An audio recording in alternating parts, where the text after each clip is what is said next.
What's up, everyone?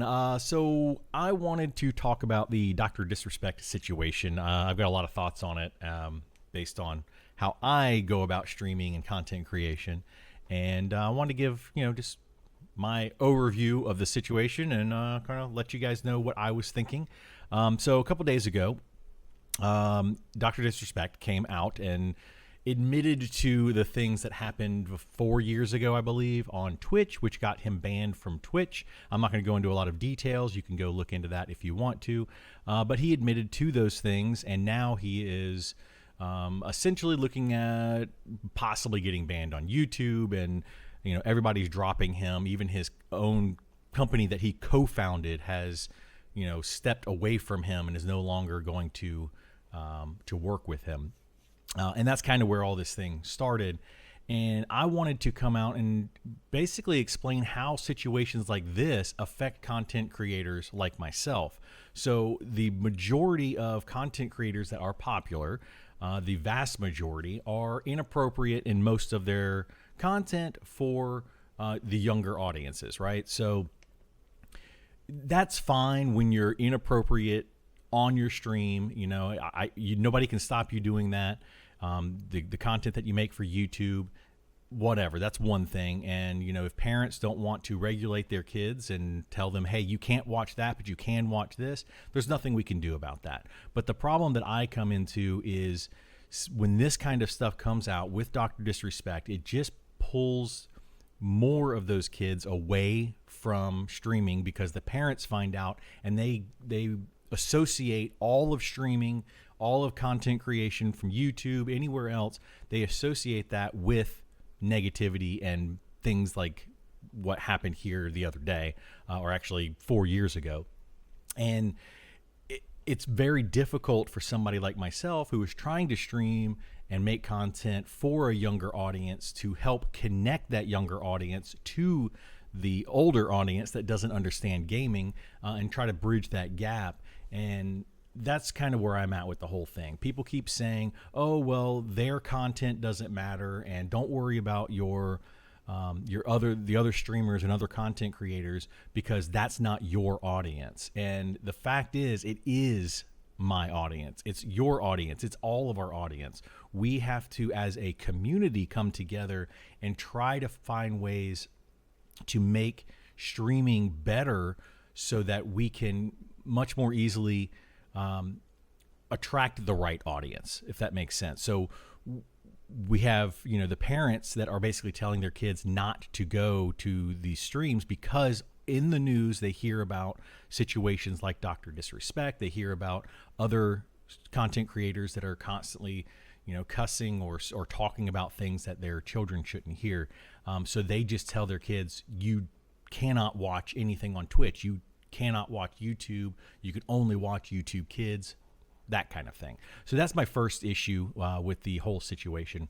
The other thing that I want to talk about is how a lot of people are going to now be haters of Dr. Disrespect.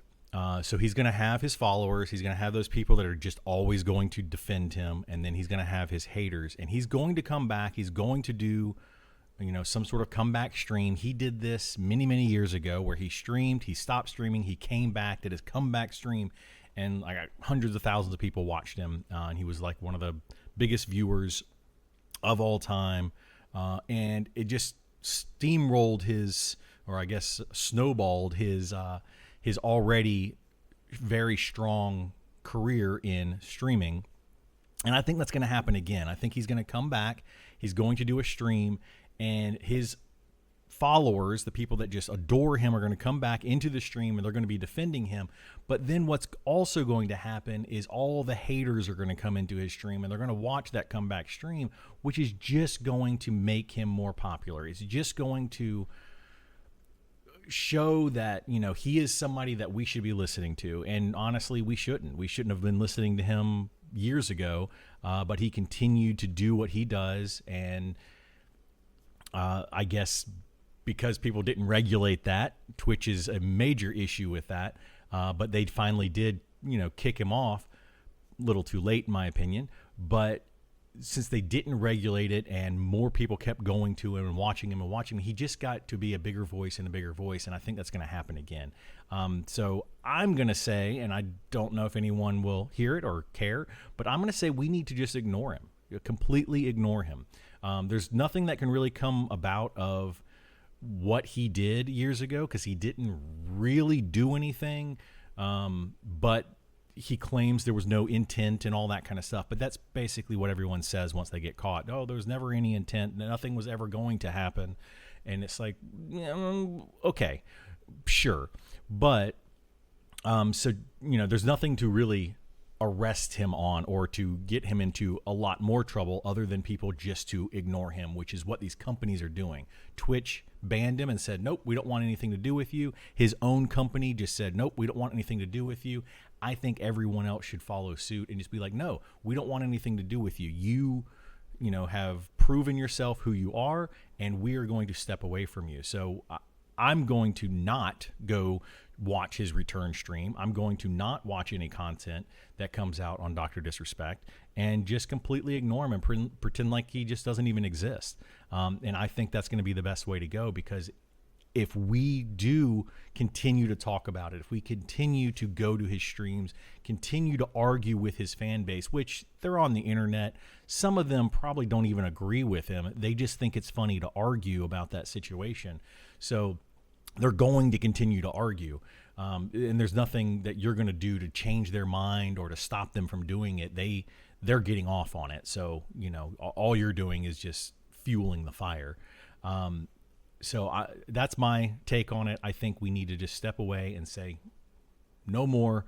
We're not going to listen to him. We're not going to have anything to do with him, and just let him fade away into, wherever he goes, and just let it happen. I mean, he claims that he wasn't going to do anything, but then there's a whole thing about where he cheated on his wife years and years and years ago.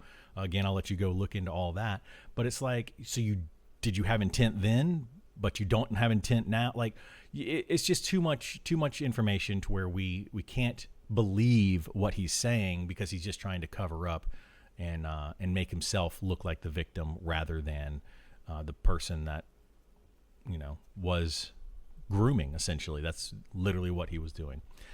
So anyway, thank you for listening. Hopefully, we find some people that agree, and, if you do, please come on over to the stream, help me out, let's help Twitch, let's help YouTube create a better environment for the younger audience as well. I know that it's not direct and made for just the younger audience, but video games are in fact, geared towards a younger audience all the way up to an older audience, and it's everyone in between. So we need to stop making content that's just for adults and start making more content and bringing in people together to make content for all ages, and not just that subgroup, from 18 to 25 or whatever some of these content creators are creating content for.